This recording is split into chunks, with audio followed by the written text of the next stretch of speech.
பொதுவாக வாக்களிக்கும் உரிமையை நிர்ணயப்படுத்துவது அல்லது உறுதிப்படுத்துவது என்னவா இருக்குது அப்படின்னு சொன்னால் representation of the people act 1950 இருக்குது.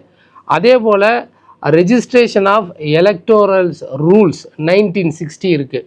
நீங்கள் இந்த 2 சட்டத்தின் கீழையும் சார் என்கிற நடைமுறையை அறிமுகப்படுத்தினால் அல்லது வாக்காளர் என்கிற தகுதியை நிர்ணயப்படுத்துவதற்கு இந்த மாதிரியான வழிமுறை திட்டங்களை நாங்கள் அறிவிக்கிறோம் என்று சொன்னால் அதை பாராளுமன்றத்தில் கெசட் நோட்டிஃபிகேஷன் மூலம் வெளியிட்டு விவாதத்திற்கு உள்ளாக்கி அந்த நடைமுறையை இம்ப்ளிமெண்ட் பண்ண வந்திருக்கணும்.